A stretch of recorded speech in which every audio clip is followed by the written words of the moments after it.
Today we have Rachit Bakshi with us. He is an investor. He is a real estate investor. He is also an expert of luxury flats. South Delhi is the best या south Delhi के अलावा भी कोई ऐसी जगह है जहाँ पे हम एक्सप्लोर कर सकते हैं? एज एन एंटरप्रेन्योर और एज अ बिजनेसमैन मेरे को ये नहीं पता कि मेरा टारगेट क्लाइंट जो है वो कहाँ पे बेस्ड है। सम पीपल वांट कि जी हमको ना अपनी एक एक्सक्लूसिव लिफ्ट चाहिए, do not want to rub shoulders with other people in the building.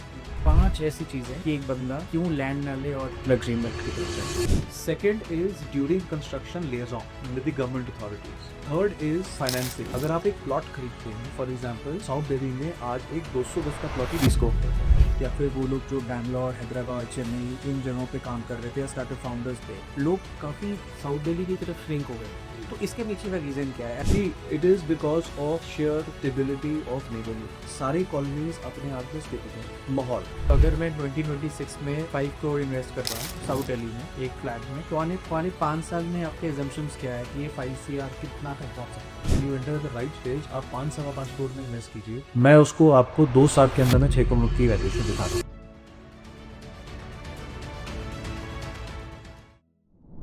Hello everyone. So today we have Rachit Bakshi with us. He is an investor. He is a real estate investor and he is also an expert of luxury flats. So आज हम इनके साथ बहुत सारी बातें करने वाले हैं कि किस तरीके से हम अपना घर खरीदें, क्या राइट ऑप्शन रह सकता है, किस तरीके से हम अपने एक सही सपनों के घर को जब लेने जाएं तो कोई गलती ना करें। ये बहुत ज़रूरी है, कोई भी गलती ना करें। मैं रिपीट कर रहा हूँ बिकॉज हम अक्सर हमारी लाइफ में वो घर खरीदने में बहुत सारी गलतियाँ कर देते हैं और उसकी वजह से हमें बहुत नुकसान होता है, हमारा बहुत पैसा डूब जाता है। सो आज हम रचित जी से बात करें कि और हम अपनी लाइफ में क्या बेटर करें कि हम वो जो घर खरीदने वाले को एक बहुत अच्छा घर।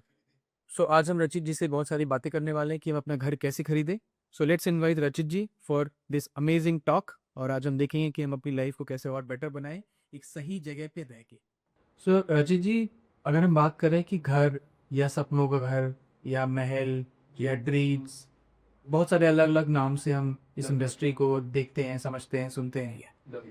और जब मैं खुद एक ऐसे बैकग्राउंड से आता हूँ जहाँ मैं फाउंडर रह चुका हूँ, 2 फाउंडर रह चुका हूँ, मैं कंपनीज की बिल्ड कर चुका हूँ, 2-3 कंपनी में बिल्ड कर चुका हूँ अब तक जी। तो आप जब इस तरीके के लोगों के साथ डील करते हैं या जब आपको लगता है कि हाँ ये फाउंडर है, को फाउंडर है, तो आपका परसेप्शन क्या रहता है कि ये वो बंदा किस तरीके के हर को लेके सीरियस होता है, इसकी चॉइस क्या रहती है, एक फाउंडर के साथ डीलिंग कैसी रहती है होम्स को लेके? सब दिस इज गुड। दिस जो भी मैं कहने जा रहा हूँ, this holds good for any and everybody. This is basically लोग बड़े लॉजिकल रीजनिंग लेके आते हैं कि हमें ऐसा घर चाहिए, हमें ये चाहिए, हमारी ये एक्सपेक्टेशंस हैं, हमारी ये बजट है, हमारी ये फाइनेंस भी है।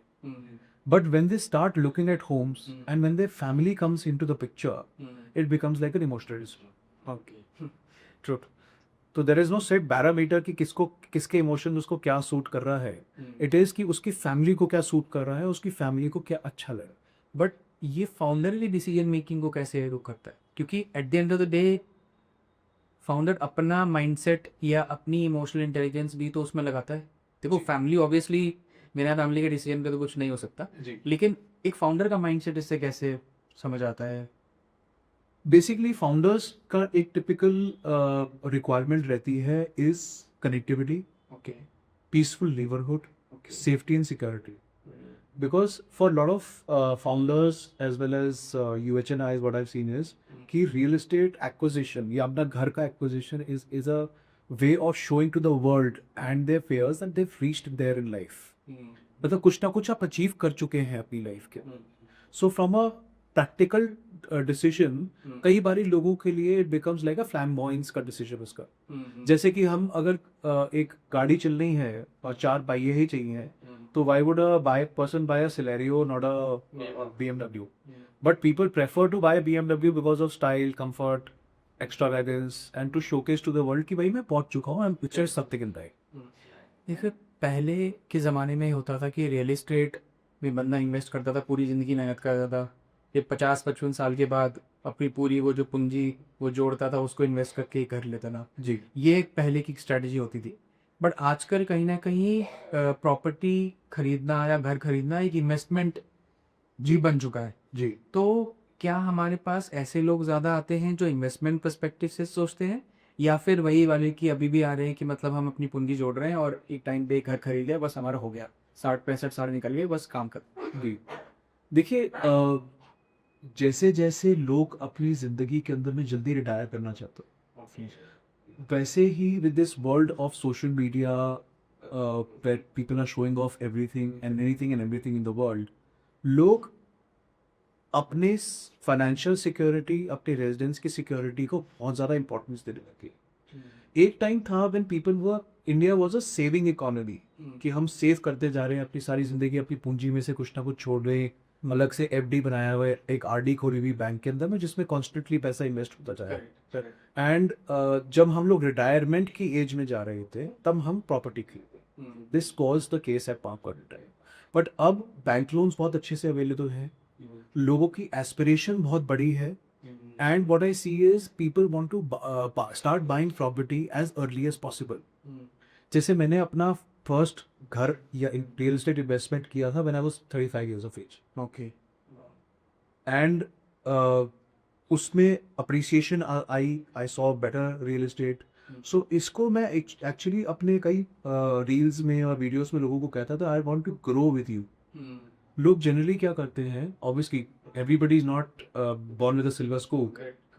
कई ऐसे लॉयर्स हैं, कई ऐसे डॉक्टर्स हैं जिनको मैं जानता हूँ, स्टार्टअप फाउंडर्स हैं जो कहीं अलग सिटीज से आए हैं, रेंटल पे रहते थे while they were in college, now they set up, they becomes decent, they got funded, and वो स्टार्ट करते हैं from the basic means 200 square yards का 3 bedroom which is comfortable stay, और फिर वो अपग्रेड करते रहते हैं अपने आप को as per their financial capabilities as the gross requirements. And the requirements as well.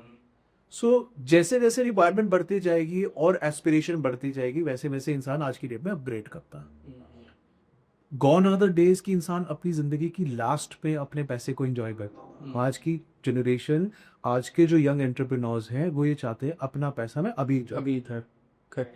देखो मतलब मार्केट में ये भी बहुत एक जो ट्रेंड सेटअप है, या कई लोग उसको, वो मैंने कई सारे पॉडकास्ट में लोगों को बोलते सुना है कि या तो हमें ज़मीन लेनी चाहिए जी, या तो हमें फ्लैट लेना चाहिए। ये एक बहुत बड़ा सवाल, आज भी लोगों के दिमाग में क्लैरिटी नहीं है ये, क्योंकि मुझे एक्चुअली फ्लैट में इन्वेस्ट करना चाहिए या फिर मुझे लैंड लेना चाहिए।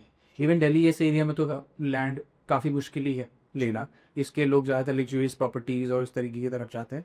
तो आपके परसेप्शन से क्या है, land is good to buy or a kind of luxurious flat or some gated society के अंदर कोई फ्लैट? देखिए फ्लैट व्हेन आई से आई रेकन आप कह रहे हैं कि हाई राइजेस दिल्ली के अंदर में, साउथ दिल्ली के हाई अंदर राइज बहुत तो low rise, low rise luxury flat दी। फॉर्चुनेटली लो राइजेस के अंदर में या तो आज साउथ दिल्ली के अंदर में 10 से 15 लाख रुपए कर्ज का रेट है फॉर अ प्लॉट। ओके, या तो आपके पास इतनी बड़ी पॉकेट हो, plus lot of families have become nuclear, so they want to stay on one floor. Right. अब जैसे मेरे पास एक फ्लोर बेचने के लिए आया है which is a ground basement triplex in JK2 which is a 1000 square yard triplex, यानी 10,000 स्क्वायर फीट का टोटल स्पेस है, you add up the entire chunk of space and has got a parking of 6 cars। So आप मेरे को बताइए 10,000 square feet रहने के लिए किसी फैमिली को जरूरत है इससे ज्यादा? When you talk about practicality, जब जैसे जैसे न्यूक्लियर फैमिलीज होते जा रही है, number of people in a residence कम होता जा रहा है, people prefer to be at least on 1 or 2 floors maximum. So such places have started being becoming the icing on the cake, and which is why builder floors are like highest demand. Okay, और builder floor भी दिल्ली के अंदर में मतलब आपको एक floor के साथ ये 22.5 से 30% की ओनरशिप मिलेगी प्लॉट के अंदर, depending on how many floors you buy. Okay, अच्छा ये भी है। यस, तो ये ऐसा नहीं कि मैंने फ्लैट लिया है तो मेरा ज़मीन में कोई लेना देना। एग्जैक्टली इसीलिए आई से टेल टू पीपल कि दिल्ली के अंदर में why investing in a property in South Delhi is important or we be wiser decision, because जैसे जैसे प्रॉपर्टी या लैंड रेट्स इंप्रूव करेंगे वैसे वैसे आपकी प्रॉपर्टी की पहले देगी से नॉट लाइक कॉन्डोमिनियम्स की भाई प्रॉपर्टी बनते हुए हमने खरीद ली, we see we appreciation till such time there is delivery, और उसके बाद वो प्रोजेक्ट नीचे आना शुरू हो जाता है बिकॉज वो यूज्ड होना चला जाता। ओके, बट साउथ दिल्ली में रिवर्स है, about 80% of a cost of property is the cost of land. Okay, underlining asset उसका इज लैंड, लैंड में अप्रिशिएट करना है तो डेप्रिशिएट क्या करेगा आपका वो 20% which is your cost of construction. और हाई राइज में भी ऐसा ही होता है? हाई राइज किस तरीके से? हाई राइज में ये इन्वर्टली प्रमोशनल है, बिकॉज उसके अंदर में क्या है, cost of land is way lower than the cost of apartment, and because the number of units is there larger. आज अगर कोई बड़े बिल्डर कोई प्रोजेक्ट को लॉन्च करते हैं, वो कम से कम 500 से लेकर 1000 यूनिट्स के आसपास की वैल्यूएशन करके, एंड लिटिल बाय लिटिल क्या करते हैं, when builders start buying speculative land in NCR, Gurgaon, in India, in Noida, way require speculative land खरीदा, तब कैलकुलेशन फॉर एग्जांपल थी 1000 फ्लैट्स की, और बाय द टाइम वहाँ पे मेट्रो पहुंची, वहाँ पे कंस्ट्रक्शन का अपॉर्चुनिटी आई, वहाँ पे एफएआर बढ़ गया। तो जहाँ आपने 1000 फ्लैट बनाने थे, आपने 1500 फ्लैट बनाए। हाउएवर दिल्ली के अंदर में क्या है, आपका मैक्सिमम टाइम और horizon of a builders investment is 2 years। आपने आज प्लॉट खरीदा तो 2 साल में बनाना पड़ेगा। आप उसको 2 साल में बनाओ, बिकॉज 80% तो आपकी कॉस्ट ऑफ लैंड है ना। And the faster you develop it, hand it over, and you withdraw your capital and buy another plot, because आप 4 फ्लोर से ऊपर बना ही नहीं सकते। तो ऐसा तो नहीं है कि वहाँ पे मेट्रो आ गई तो आपका एफएआर बढ़ जाएगा, आप 4 फ्लोर और डाल दोगे उसमें, 4 फ्लोर बनने का तो 4 फ्लोर बनने, दैट इज इट। वो तो फिक्स ही है, उसमें भी कोई change. Yes. So it is even more important for a builder to do the construction ASAP and hand over you the project, और अपना सामान, अपना इन्वेंट्री को लिक्विडेट करे और कहीं और किसी और प्रोजेक्ट में दान। साउथ दिल्ली का एक बहुत ही स्ट्रेटेजिक एरिया है, बिकॉज आप चाहे वहाँ से किसी के एनसीआर के रीजन को कनेक्ट कर ले, जी सेंटर में तो हार्ट कहता हूँ उसे, इस रीजन का। बिल्कुल। एक फाउंडर जब, या फिर मैं कहूँ एक ऐसा बिजनेस ओनर या कोई भी बंदा जो इस तरीके के रोल्स पे है, इंपॉर्टेंट रोल्स पे है, जहाँ पे ट्रैवलिंग इसके लिए बहुत बड़ा चालू है। जैसे बैंगलोर आजकल बहुत फेमस है ट्रैफिक के लिए, दोनों जगह ट्रैवल कर रहे हैं। ट्रू। मैं इतना घंटा ट्रैवल करके ऑफिस पहुंचता हूँ, मेरी कैपेबिलिटी, मेरी एफिशिएंसी वर्क के लिए कितनी है, क्योंकि मैं ऑलरेडी आना तो एग्जॉस्ट हो चुका हूँ। डेफिनेटली। तो एक उस पॉइंट से कि मतलब मैं कितनी कैसी जगह पे रह रहा हूँ, और उस जगह पे रहने की वजह से मेरे परफॉर्मेंस, मेरी ग्रोथ, मेरे बिजनेस एक्सपेंशन में कितना फर्क पड़ रहा है। डेफिनेटली। तो south Delhi is the best, या साउथ दिल्ली के अलावा भी कोई ऐसी जगह है जहाँ पे हम एक्सप्लोर कर सकते हैं? सी, एज एन एंटरप्रेन्योर और एज अ बिजनेसमैन, मेरे को ये नहीं पता कि मेरा टारगेट क्लाइंट जो है वो कहाँ पे बेस्ड है, and as a business owner I would know कि मेरा मैक्सिमम टाइम किससे एंगेज करने में जाता है, अपने क्लाइंट से और अपने सप्लायर से। Two are the most important people in my business, और माई फाइनेंसर्स और my funding agency as well, and when it comes to startups or for example historical businesses also। तो मेरे को ये नहीं पता कि मेरा जो बैंक है उसका ऑफिस कहाँ होने वाला है। Is it going to be Noida, is it going to be Gurgaon, is it going to be Delhi और अराउंड प्लेस। अब अगर आपको ये नहीं पता कि आपको किस साइड पे जाना है, and there is no permanent address, आपका क्लाइंट कहाँ है यू डू नॉट नो, आपका फाइनेंसर कहाँ है आपको नहीं पता, रॉ मटेरियल कहाँ से आना है, the factory may be greater Noida और इन मानेसर और इन bowl, so you do not actually know कि आपको हेड का करना। तो it is always better and advisable, and that is what intelligent people do। वो सेंटर में रहते हैं, and they which is logistically easier to reach। For example, well, when I used to work in a real estate firm, the company had their projects in Gurgaon as well as Noida। Okay, I used to stay in Lajpat Nagar। So obviously for the leadership of the company, I was the best guy to handle both the projects, because मेरे घर से उतना ही पास नोएडा है और उतना ही पास गुड़गांव है। Last में तेरा तो सेंटर पड़े जी, सैन को चले जा चाहिए। Yes, so logistic is better, and कई लोग अब इस बारे में सोच रहे हैं, कई कंपनीज और मल्टीनेशनल्स भी इस बारे में सोच रहे हैं कि जो हमारा टैलेंट पूल है उसको मैं कहाँ से लेके आऊँ। आज की डेट में with the population increasing and the traffic scenario also increasing to leaps and bounds, हमें ये नहीं पता यार, एक कंपनी को ये नहीं पता कि मेरा एम्प्लॉय या good pool of man power कहाँ से मिल जाए। This may be different for manufacturing facilities. I'm talking about multinational companies as well. So, for example, for a company, cost is the only parameter of assessing a real estate. But for HR and for managing directors or the leadership of companies, it is also the effectiveness and ample amount of utilization of manpower. आपका employ 2-2.5 घंटा सुबह traffic में फंसता हुआ आया, आप उसकी mental state सोचो क्या होगी before he starts work. और फिर उससे जाना भी उसको जाना भी है, सो वो कभी भी he will not extend his work hours, he would not try to sit on. इन मेरी कंपनी में मैंने क्या इन सब प्रॉब्लम्स को जूझने के लिए से सॉर्ट आउट करने के लिए मैंने क्या किया है, आई do not keep any resource in my company beyond 5 kilometers radius from my office. Okay. Neat.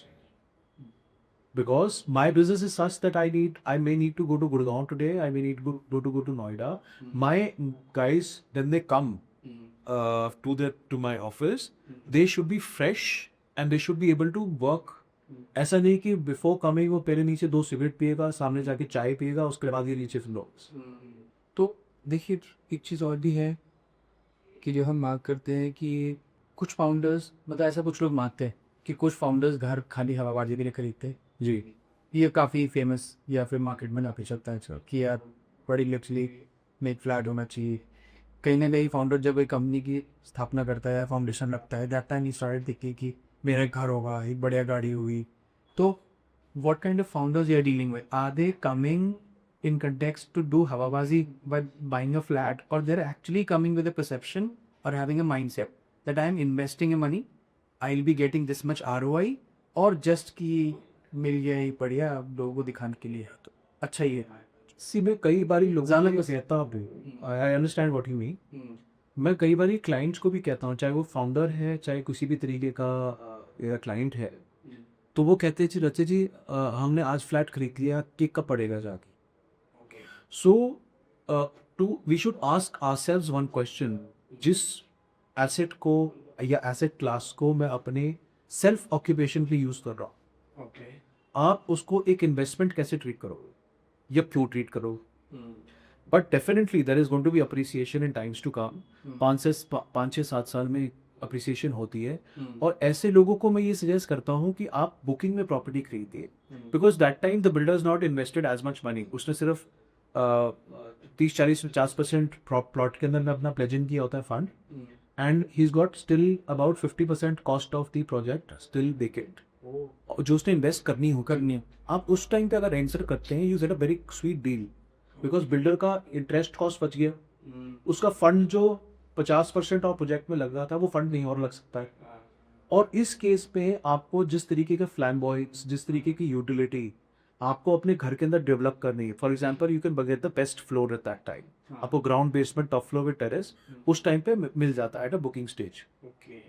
You get a better deal, you get a better product, you can negotiate whatever is your pain point. जैसे कई लोगों की pain point ये होती है कि जी मेरे को ना अपना इंडिपेंडेंट ड्राइवर चाहिए, nobody should step into my side of the pocket. So if you enter the right stage, for example, हाँ, वो ऑप्शंस अगर वो ऑप्शंस अवेलेबल होती है. सम पीपल वांट कि जी हमको ना अपनी एक एक्सक्लूसिव लिफ्ट चाहिए, I do not want to rub shoulders with other people in the building. So if you're entering at the right stage, you can arm twist or you can develop things according to your choice and preferences. तो चाहे आप एक फ्लैम्बॉयड reason की वजह से ले हो या यूटिलिटी की रीजन की वजह से ले हो, getting in a project at the right stage is important. So कई बारी मेरे को लोग ये कहते हैं कि वो कोई डेवलपमेंट रिस्क की बात है. सो माई क्वेश्चन और माई सबमिशन टू पीपल इज, आप ऐसे प्रोजेक्ट के अंदर में इन्वेस्ट करना चाहेंगे which is like a 25 acre of land, जिसमें अभी 7 साल डिलीवरी के लगना है एज पर हेरा, या आप ऐसे प्रोजेक्ट में इन्वेस्ट करना चाहेंगे which is subset of a fairly settled economy और अ सोशल सर्कल, और वहाँ पे ऑलरेडी बिजली आई हुई है, पानी आएगी है, RW है, पार्क सेटल्ड है, हेल्थ केयर फैसिलिटीज, मेट्रो, सब कुछ उसके आसपास कहीं ना कहीं अवेलेबल है. And your maximum risk is 24 months. 5 ऐसी चीज़ें कि एक बंदा क्यों लैंड ना ले और लग्जरी में की तरफ जाए. Any 5 points. See, this thing is, in today's environment, it is very difficult to handle the labor. Number So to take care of that, people actually are now going towards built-up homes. They're not paying some extra premium to a builder and getting their homemade also themselves. Correct. तो ये जो homemade वाली फटी गई हमारी खत्म हो जाती, that is the first part. Second is during construction liaison with the government authorities. Okay. Third is financing. अगर आप एक प्लॉट खरीदते हैं, फॉर एग्जांपल साउथ दिल्ली में आज एक 200 गज का प्लॉट ही 20 को। Having said that, you could get a 400 square yards best floor, best view flat apartment in Masanpira. So कहाँ आपके पास 200 गज का एक फ्लोर कोठी था, पॉकेट इफेक्टिव। पॉकेट इफेक्टिव है। ठीक है। Fourth is financing. Okay. Builders in today's environment get their projects also pre-approved from various banks. So if you wanting to pledge in funding and you want to get a deal done fast, so banks के pre-approved projects भी हैं। जो pre-approved projects हैं, it's easier to get funding. आसानी से loan even इन्हें get the interest rate भी थोड़ा सा Exactly. कम हो जाता है उससे। Exactly. तो fifth point. Fifth point is due diligence, which is most important. एक बिल्डर जिसने उसके ऊपर अपना पैसा लगाना है और उसके ऊपर कंस्ट्रक्शन करना है, he would do a very strict due diligence. उसके बाद एक ओनरशिप बिल्डर की आ जाती है on the plot of land. कि और अगर किसी को साउथ दिल्ली में, क्योंकि आपने लीगल की बात करी, ड्यू डिलिजेंस की बात करी, अगर कोई भी बंदा साउथ दिल्ली में फ्लैट लेना चाहिए, जीना चाहता है या देखता है, एक्सप्लोर कर रहा है, तो क्या क्या लीगल चीज़ें ध्यान में रखे? See first is the entire chain of ownership. Okay. The retention of ownership documents and original deeds is also very important. कई बारी लोग प्ले करते हैं कि जी हमसे हो गया, हमसे ये हो गया। हो सकता है उन्होंने किसी को उससे पैसे लोन पे लिए हों, लीगली और इलीगली, या उनकी प्रॉपर्टी कहीं पे बुक्ड हो। तो you need to, so what I tell people is कि आप अपनी पूंजी लगा रहे हैं नहीं पे 10, 20, 50 को, आप उसको बचाने के लिए, उसको सेफगार्ड करने के लिए 50,000, 1 लाख तो किसी लॉयर को अच्छे दो ड्यू डिलिजेंस की। वो उसके 12 साल 30 साल के रिकॉर्ड्स निकालेगा, उसको इवेल्युएट करेगा, उसमें देखेगा कि कोई रिस्ट्रिक्शन तो नहीं हुई भी।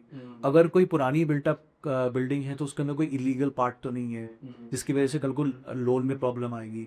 सो there quite a bit of issues that gets resolved by a proper due diligence. और क्या दिल्ली में भी कोई ऐसा पोर्टल है जहाँ पे ऑनलाइन भी जाके हम चेक कर सकते हैं? देखिए, सरसाई करके वेबसाइट है जो आपको लोन्स के बारे में बताता है। एमसीडी के ऑफिसेज आपके पास अवेलेबल हैं, आपके पास सब रजिस्ट्रार ऑफिसेज अवेलेबल हैं। आप जो प्रॉपर्टी कंसिडर कर रहे हैं, आप वहाँ पे जाके क्वेश्चन कर सकते हैं। And then there are few lawyers available जो कुछ कम फीस के अंदर में आपको ही प्रॉपर्टी के चेन निकाल के दे देती है पिछले 12 साल की, which is enough record for one to evaluate. Okay. Then things like mutation, name on electricity bills, name on water bills, etc. Way of handling the ownership title as well. But basic title आपको आता है through the ownership reports. इसमें 4-5 सालों में काफ़ी एक हवा से चली थी। कई सारे मैंने देखा है, चाहे वो फॉरेन रिटर्न्स हों या फिर वो लोग जो बैंगलोर, हैदराबाद, चेन्नई इन जगहों पे काम कर रहे थे या स्टार्टअप फाउंडर्स थे, लोग काफ़ी साउथ दिल्ली की तरफ श्रिंक हो गए। देखा है काफ़ी क्राउड उस तरफ को आ गए हैं अभी नीचे। मोस्टली मैं कहूँगा कोविड के बाद। तो इसके पीछे का रीज़न क्या है? ऐसा क्या हो गया उस एरिया में कि एकदम से इतना, मैं कहूँगा, ट्रांसपोर्टेशन बढ़ गया वहाँ का? See, it is because of sheer stability of neighborhood. सारी कॉलोनीज अपने आप में स्टेबल है, नॉर्मल भाषा में कहें तो माहौल। माहौल। और उसके साथ साथ आप किन लोगों के साथ अपने शोल्डर्स रब कर रहे हो, बहुत इंपॉर्टेंट। वो हैं लोग की who are getting rich और they are already rich. Already rich वाला जो आदमी है ना, ही इज सेटल, वो कई फर्स्ट नहीं क्रिएट कर रहा होता, सॉर्टेड है। वो सॉर्टेड है, which is why people are running towards here. And also since Delhi is the national capital of for politics as well, for policy as well, so जिन लोगों के लिए पॉलिसी डिपेंड करती है, फाइनेंस मिनिस्ट्री या किसी तरीके की भी मिनिस्ट्री इंपॉर्टेंट है, वो दिल्ली में कर लेते हैं। और दिल्ली में सबसे बेस्ट है साउथ नहीं, क्योंकि उससे बेटर तो है ही नहीं, क्योंकि दिल्ली में तो सेंटर है, सारे जो भी गवर्नमेंट ऑफिस ही हैं, सेक्रेटरीट है, सब उसके आसपास ही है। और इसके अलावा भी कोई रीज़न है इसके? क्या फाइनेंसेस वाइज भी कुछ हेल्प मिलती है वहाँ पे, या नॉर्मल कंपैरिजन में, या जैसे बाकी जो रीजन्स हैं जी, क्या उसके कंपैरिजन में कुछ कम है वहाँ पे? नहीं, in fact cost of living Delhi में by very compare to NCR is lower. Okay, अच्छा। When you say cost of living from Mumbai, from Hyderabad, from Pune, from Bangalore, it is much lower in Delhi. Okay. अगर तो कई लोग, जैसे touchdown offices का एक time पे बहुत रिवाज था, people used to work, have their offices in we work, and small offices की co-working पे या और so that they can have their offices all over and people can sit जब वो available हो meeting में. People also buy assets to keep it as their company guest houses. हाँ बिल्कुल. कुछ मैंने ऐसे भी देखे हैं कि बिल्डिंग कंपनी की है, नीचे ऑफिस है, ऊपर उन्होंने अपना गेस्ट हाउस बना रखा. If I have few of my friends who have done good job. Okay. तो ऐसे भी लोग हैं. एक फाउंडर जब ये सोचता है कि मुझे घर लेना है, मतलब because you are already dealing with lot of founders, जी. मुझे घर लेना है या फिर मुझे एक अपने सपनों का घर बनाना है, साउथ दिल्ली चूज़ करो अगर लोकेशन में नहीं. अब मैं क्या सोचूं कि मुझे वहाँ पे इंडिपेंडेंट पूरी बिल्डिंग का सोचना चाहिए, तो फिर मैं बाकी 1-2 फ्लोर रेंट पे चढ़ा दूँ, 1 फ्लोर मैं खुद ले लूँ. क्या वो ये परसेप्शन लेके परचेज करे, या वो ये से सोचे कि मैं एक अपना फ्लोर, लग्जरी फ्लोर अपना बना को अपने कंफर्ट से रहूँ, अपने जिन लोगों से मैं मतलब जो मेरे कंपैटिबिलिटी वाले लोग हैं उनसे बात करूँ, वो मेरे आसपास हो, मेरे पड़ोसी में, बिकॉज उससे बहुत बड़ा इम्पैक्ट पड़ता है. तो क्या ऑप्शन मेरे पास जाना चाहिए, पूरा या फिर सिर्फ 1 फ्लोर? See, आज की environment में कई ऐसी बारी देखा गया है that people buy the entire project building. Builder ने प्रोजेक्ट बनाना शुरू किया, वो पहली बुकिंग में पूरी बिल्डिंग खरीदी थी. दैट डिपेंड्स आपके पास कितना पैसा है, how much money you wanted to invest in for this cause. Delhi के अंदर में, साउथ दिल्ली के अंदर में maximum and specifically Vasant Vihar, Anand Niketan, Hauz Khas enclave, SDA, Safdarjung enclave, इतने एक्सपैक्ट्स रहते हैं. Gulmohar park is the best neighborhood for Koreans. Vasant Vihar has the largest number of expats. Even Chanakyapuri से ज़्यादा एक्सपैक्ट वसंत विहार में. अच्छा. वसंत विहार, आनंद निकेतन, शांति निकेतन फर्स्ट है. So if in case you want to invest money and get a decent and a regularized rental, this is a fantastic idea. Buy a plot और buy a project जिसको सारे के सारे फ्लोर्स आपने book कर दिए. आप अपने रिक्वायरमेंट के हिसाब से sometimes what happens is 2 भाई भाई किसी ने टॉप फ्लोर पर टेरेस ले लिया, किसी ने ग्राउंड बेसमेंट ले लिया, एंड बाकी 2 फ्लोर जो है वो रेंट पे चला. उनकी जब फैमिली ग्रो करेगी, मतलब किसी के बच्चे बड़े हो गए फ्यूचर में, तो वो रेंट खाली कराना ना फ्लोर है ना. So lot of people have been doing this recently कि but it is subject to how much money you needed to invest. But lot of people have actually bought buildings in defense colony completely. कि भाई 2 में हम ले रहे हैं, 2 हम लोग रेट पे छोड़ देंगे. And the moment our families increase, बच्चों की शादी हो रही है, बच्चों के बच्चे बड़े हो रहे हैं, they also want some independent space. So उनको उनका independent floors दे. अगर कोई साउथ दिल्ली में 50 लाख, तो मैं कहूँगा अगर कोई 5 CR इन्वेस्ट कर रहा है, ठीक है, आज के 2026 हम कह रहे थे बिकॉज 25 was already born. तो अगर मैं 2026 में 5 करोड़ इन्वेस्ट कर रहा हूँ साउथ दिल्ली में एक फ्लैट में या किसी भी प्रॉपर्टी में, तो आने वाले 5 साल में आपके एजम्पशंस क्या है कि ये 5 CR कितना तक पहुँच सकता है? देखिए, अगर आप बुकिंग प्रॉपर्टी लेते हैं, when you enter the right stage, आप 5-5.25 करोड़ में इन्वेस्ट कीजिए. मैं उसको आपको 2 साल के अंदर में 6 करोड़ की वैल्यूएशन दिखाता हूँ. 2 साल that's the project is done.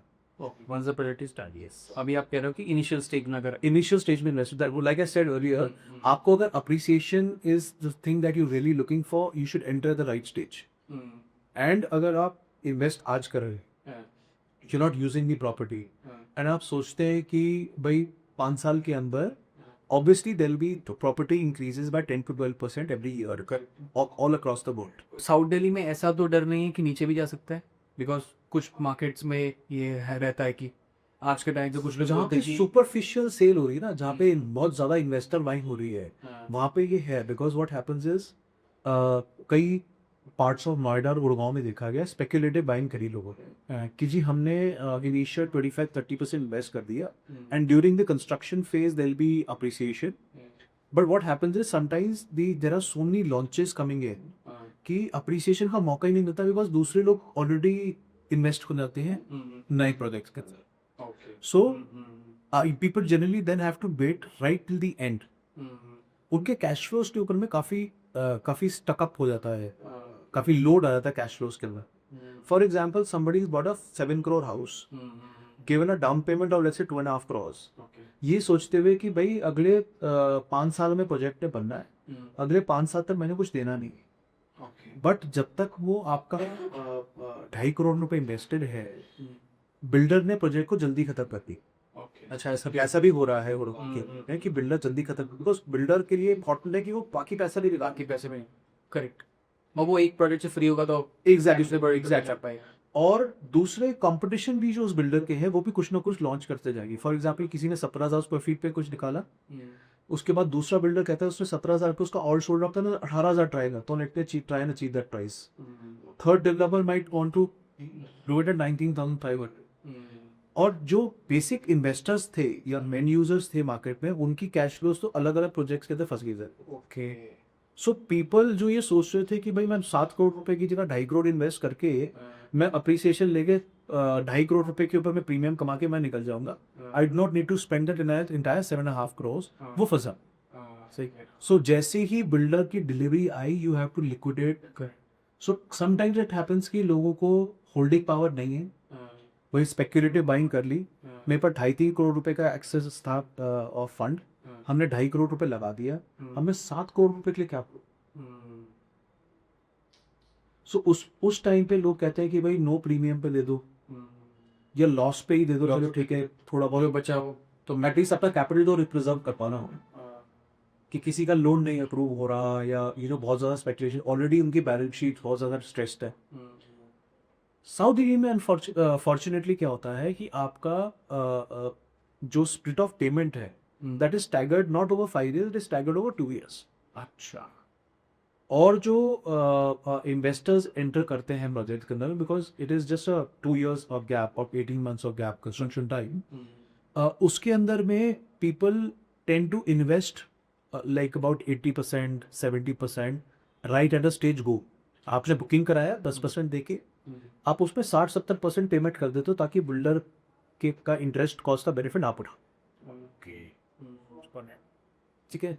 और अगर आपने 70% डाउन कर ही दिया है तो आप उसको कम क्यों बेचोगे आगे जाके एज एन इन्वेस्टर अगर मैं बात करूँ?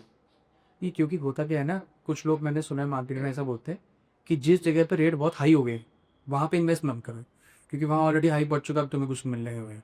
तो ये या तो मिथ हो सकता है या ये रियलिटी हो सकती है। तो इसी चीज़ को it is a game of demand and supply like any other business. आज अगर ग्लोबली सोना की डिमांड ज़्यादा है तो सोना बढ़ेगा। आज अगर फॉर एग्जांपल एक एक्स स्टॉक की डिमांड ज़्यादा है ग्लोबली, तो उस स्टॉक की रेट बढ़ेगी। इट डजेंट मैटर कि वो कितना बढ़िया है। एग्जैक्टली वो ये नहीं बोल सकते कि ये थ्रेशोल्ड आ गया, इससे ऊपर नहीं बढ़िया। एग्जैक्टली। और ऐसे क्या मतलब, क्योंकि हम बात कर रहे हैं कि फाउंडर को कुछ लोग ये सोचते हैं कि मतलब इससे ऊपर जाएगा कि नहीं जाएगा, तो अक्सर लोग ऐसी गलतियां भी कर देते हैं कि किसी गलत प्रॉपर्टी में इन्वेस्ट कर दिया, अब जो बढ़ नहीं रही या लॉस हो गया। तो आपके एक्सपीरियंस के हिसाब से जो 18 साल का आपका तजुर्बा है, उसमें आपको देख के क्या लगता है कि मोस्टली लोग जब घर खरीद लेते हैं क्या क्या मिस्टेक्स करते हैं? सी लोग देखिए, बिजनेस का तो एक सबसे बड़ा रूल है, आप बिजनेस में पैसा वही कमा सकते हो जहाँ पे भीड़ है। Crowd crowd is the king. अगर आपने वहां पे इन्वेस्ट कर दिया जहाँ पे क्राउड नहीं है, फॉर एग्जांपल आपने किसी और ऐसे एसेट में कर दिया जिसपे ऑलरेडी कंपटीशन बहुत ज्यादा है। I as an investor today I am hours of investing on the Jewar Noida Yamuna expressway. Why? बेअंत लैंड अवेलेबल है, यमुना अथॉरिटी के पास भी बेअंत लैंड अवेलेबल है to convert it to sectors and do something about it. अगर मैं अपने फैक्ट्री के लिए भी लैंड खरीदता हूँ या इंडस्ट्रियल स्पेस भी कोई खरीदता हूँ from a investment perspective, I do not no कि नेक्स्ट अथॉरिटी हो सकता है 2 साल में कुछ और लैंड को कन्वर्ट करके बेच दे। सेकेंडली, कई ऐसे कॉम्प्लेक्सेस देखे मैंने ऑल ओवर दिल्ली एनसीआर जहाँ पे एक व्यू को बता के बेचा गया था एक पर्टिकुलर टावर। मुंबई में तो बहुत सारे ऐसे सेइंग भी हैं कि वो नारा दिखा के सी बेच दी जी। और दिल्ली में भी होते हैं। उसके बाद नहीं सी दिखा के फ्लैट बेचा और उसके बाद कोई और फ्लैट। कोई और so you actually looking at somebody else's back, you know. So life is subjective. अब साउथ दिल्ली के अंदर में by allow coming back to south Delhi, एक तो रिक्वायरमेंट बहुत ज़्यादा है बनने से product picture. If the project is valued at the right, is giving the right value and the project is of a right quality, because इस category का जो बायर है वो सब स्टैंडर्ड मटेरियल नहीं खरीदता।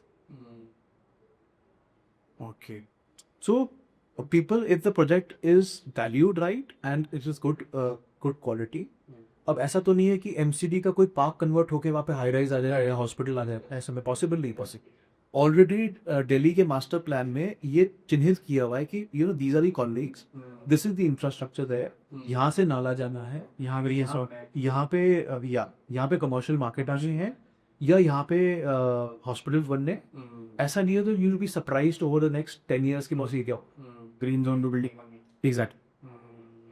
क्योंकि अभी आपने झेवर की बात कही थी, ऑल्दो ये साउथ दिल्ली से थोड़ा हटके है, जी बट क्योंकि आजकल झेवर बहुत चल रहा है, बहुत सारे लोग इसकी बात कर रहे हैं, कई सारे इलीगल लोगों ने वहाँ के प्लॉट्स बेचे हैं और कई लोगों का काफ़ी पैसा डूबा भी है। जी।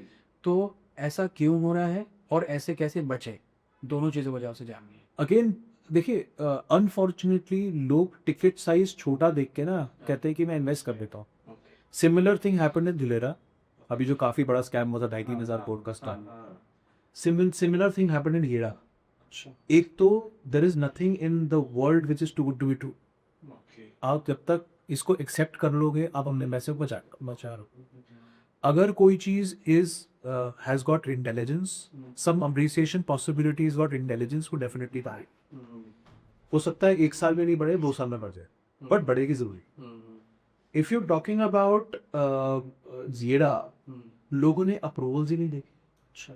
लोगों को इतना डिस्कम्फर्ट में रखा कि जी इसने यहाँ पे खरीद लिया, इस पॉलिटिशियन ने ले लिया, इस लॉयर ने खरीद लिया। अरे boss, if a person has got a certain amount of fund, वो कहीं लगा रहा है, तो आपको अपनी 10-20 लाख 50 लाख रुपए क्यों खर्चना है? जस्ट कि जी एयरपोर्ट आ रहा है। अब for example, gone are the days that people used to pull themselves out of a place and कहीं और पार्क करते थे अपने आप को कि जी वहाँ पे एयरपोर्ट आ। आज I stay in Lajpat Nagar 3, from my house Delhi airport T3 is 45 minutes away, and Jewar airport is also 45 minutes away. Correct. Why would I need to shift to Jewar? और ऐसा क्या हो जाएगा जेवर के अंदर मेरे कि इतनी सारी डिमांड आ जाएगी? ऐसा तो नहीं है that it is going to become the next T3 और the next Indira Gandhi airport of Delhi NCR. वो कभी भी नहीं होगा। या जैसे गुड़गांव को प्लान किया अथॉरिटीज ने, वैसा कुछ नोएडा में प्लान हो जाएगा कि जी इतना बड़ा आईटी इंफ्रास्ट्रक्चर, इतना बड़ा एम्प्लॉयमेंट इंफ्रास्ट्रक्चर क्रिएट हो जाएगा, बिकॉज ऑलरेडी कॉर्पोरेट्स, बिल्डर्स और एम्प्लॉइज, काफी कुछ की इन्वेस्टमेंट ऑलरेडी वहां पे हो चुकी है। तो उसको रेप्लिकेट करना ना बड़ा मुश्किल है। तो मतलब Jewar is not the right place to invest. See, I would try to refrain from Jewar for the time being, because till such time the promised infrastructure is completed. I would not like to invest there on a personal residence perspective.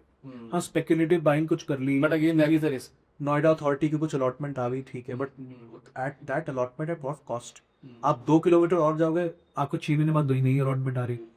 कुछ लोग के मथुरा तक पहुंचने हैं exact कि Mathura corridor आ रहा है future में, जी। या अयोध्या जैसा मथुरा में कुछ बनेगा। वो उस लोगों के लिए ठीक है जिनके पास काम सिर्फ यही है कि वही प्रॉपर्टी को अंदर इन्वेस्ट करना है एंड अपने 10-12 साल बाद उसका वेट करना है।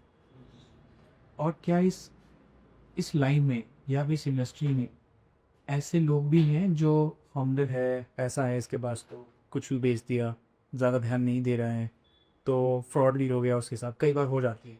क्या इस तरीके के ये लोग दिखाए, क्या सावधान कैसे है?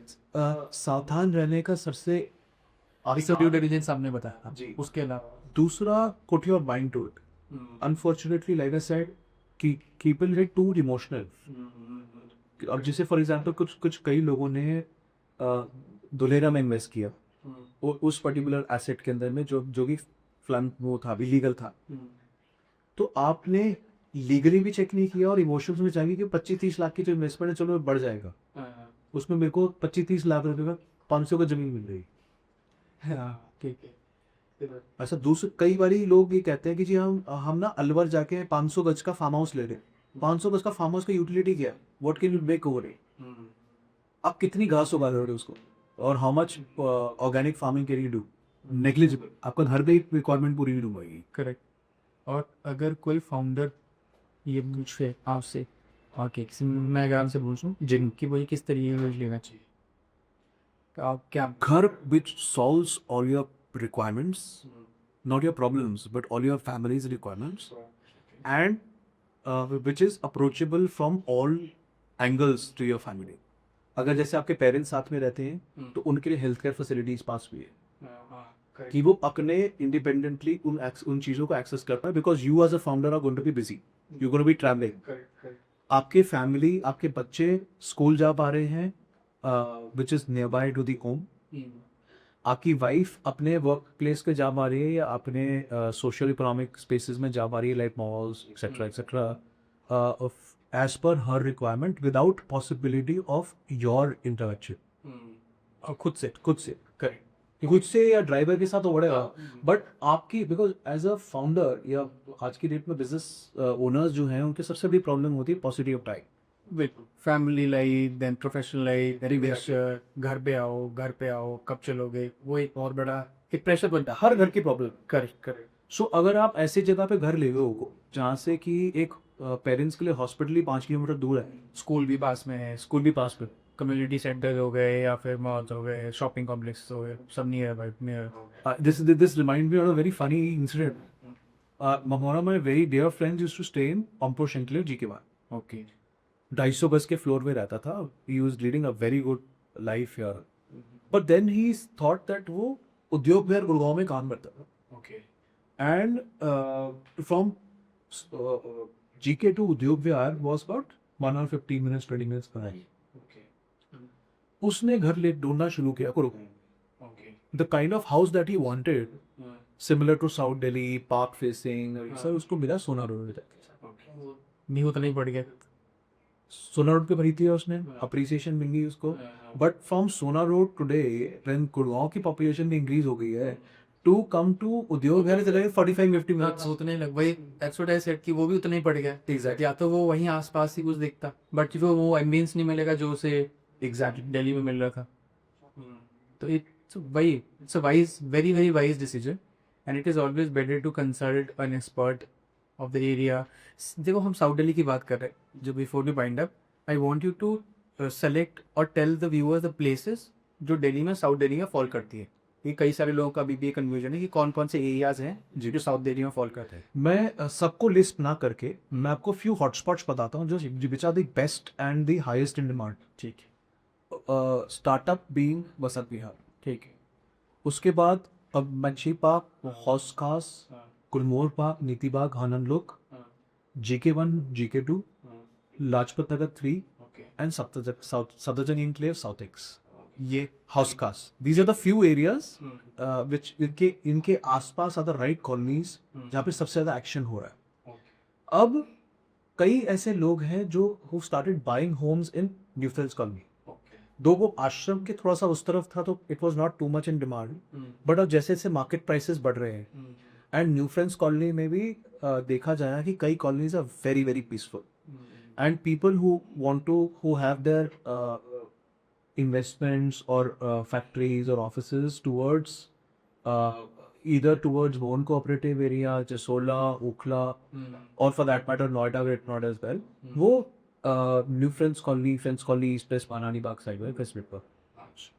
वो these are the best places। यहाँ से रिचेज भी है, फैसिलिटीज भी है, कंफर्ट भी है, एम्बियंस भी है, एंड ज़्यादातर लोग यहाँ पे आजकल जा भी रहे हैं। जी। It's best overall, right. It is these are the no brainer areas. हाँ ओके। अब डिपेंड करता है कि इंसान की पॉकेट के ऊपर और उसकी पर्सनल लाइफ के ऊपर कि उसको कहाँ जाना। और इन जगहों पे अगर जाना हो तो आपसे कॉन्टेक्ट कर सकते हैं। डेफिनेटली। ठीक है, तो before we end up 5 tips how to buy a dream home, सपनों का घर।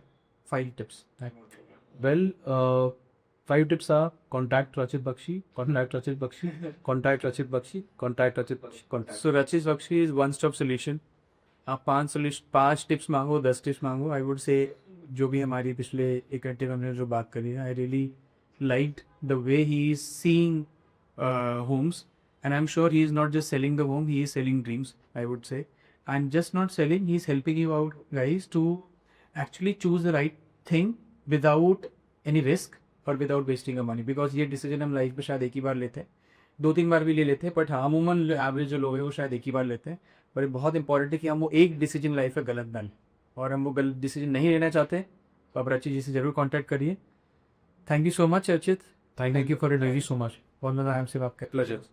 So thank you so much रचित जी, एंड अगर किसी को भी रचित जी से कॉन्टैक्ट करना है तो आप इनके इंस्टाग्राम पेज पे जा सकते हैं, रचित बख्शी, और नीचे डिस्क्रिप्शन में इनका फ़ोन नंबर भी दिया। आप डायरेक्टली इनकी टीम से कॉन्टैक्ट करिए, आप इनके साथ अपनी काउंसलिंग कराइए, इनसे सारे आप जो भी आपको इन्फॉर्मेशन, लीगैलिटीज़, कंप्लायंसेस या जो भी आपको पूछना है इनसे, ड्यू डिलिजेंस करवाना है, वो भी करके देते हैं। एक मतलब end to end everything is there, आपको जो चाहिए वो मिलेगा। बस मैं यही चाहता हूँ कि आप जब अपने सपनों का घर लें तो आप कोई गलती ना करें। Thank you everyone.